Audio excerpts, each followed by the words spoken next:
गुरुजी ने एक बार पूछा भी, वो जब राज्यसभा में नियुक्त हुए, गुरुजी को मिलने के लिए गए तो गुरुजी ने उनको पूछा कि कितने मजदूर होंगे जिनका आप प्रतिनिधित्व कर रहे हैं। तो उनका मेरे कॉन्स्टिट्यूएंसी को गिनते तो 30,000 की संख्या आती है। तो गुरुजी ने कहा कि इन 30,000 आपके मतदाताओं के या जिनका प्रतिनिधित्व कर रहे हैं, उनके बारे में आपके मन में उनकी माता का उनके बारे में जैसा भाव होगा वैसा भाव है कि नहीं?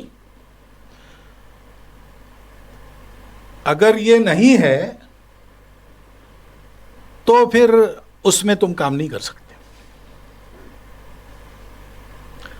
दत्तोपंत जी ने स्वयं कहा है कि मैंने प्रामाणिकता से उत्तर दिया कि ऐसा मैं नहीं कह सकता, लेकिन बाकी उन्होंने बताया नहीं, लेकिन हमने देखा है कि उसका चिंतन करते हुए ऐसा भाव अपने मन में सदैव जागृत रहे, ये तपस्या उन्होंने की।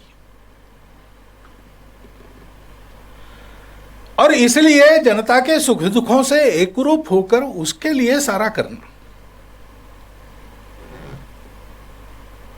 अब ऐसा जो सामाजिक राजनीतिक सब क्षेत्रों में और समाज को ले जाने वाले लोग रहते हैं, उनमें ये आत्मीयता है क्या? कोई प्रतिक्रिया नहीं थी, कोई विरोध नहीं था, स्वार्थ वगैरह तो बातें बिल्कुल ही नहीं थी, उसके बारे में कोई बोलना ही नहीं चाहिए। परंतु इस आत्मीयता से अपने समाज के लिए उस समाज का नेतृत्व करने वाले नेता, इसकी भी बहुत आवश्यकता है। संक्रमण काल है, उत्थान काल है देश का, और सारे विश्व को हमारे द्वारा पथ प्रदर्शन होने की आवश्यकता ध्यान में आ रही है। हम वैसे ऊंचे उठे तो ले जाने वालों के मन में ये आत्मीयता चाहिए। कितना परिश्रम उसके चलते, यानी जो नियत दिन के कार्यक्रम थे 10 साढ़े 10 बजे समाप्त होने के बाद फिर उनका संपर्क शुरू होता था।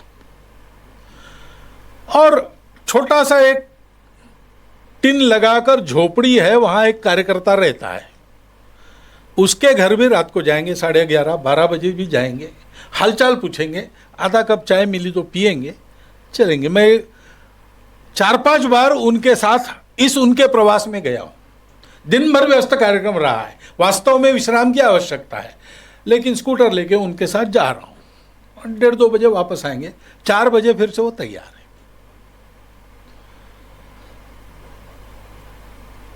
ये करना है। एक बार साउथ अफ्रीका उनका प्रवास तय था, बीच में उनका स्वास्थ्य बहुत बिगड़ गया, तो अचानक उनकी एक शल्य क्रिया करनी पड़ी वर्धा में। तो वहाँ से वो ठीक हुए थे नहीं हुए थे पता नहीं, लेकिन थोड़े ही दिनों में वो निकल आए और वहाँ पहुँच गए। वहाँ के कार्यकर्ता ने मुझे बताया, अब ये कहीं प्रकाशित नहीं है, और उसने मुझे बताया, वो है अभी भी, उसने मुझे बताया कि मैं एयरपोर्ट से उनको लाने गया तो एस्केलेटर से वो नीचे आए, मैं लेके चलने लगा तो बैग देने के लिए उन्होंने हाथ ऐसा किया, तो मैंने देखा कि यहाँ कोई लाल धब्बा है, तो मैंने ध्यान में रखा, उस समय कुछ नहीं कहा। घर पहुँचते ही मैंने कहा, दत्तोपंत जी वो जरा कुछ हुआ है देखिए। तो नहीं, वो जो शल्य क्रिया हुई थी यहाँ पर, उसका घाव था, वो शायद वो खुल गया है।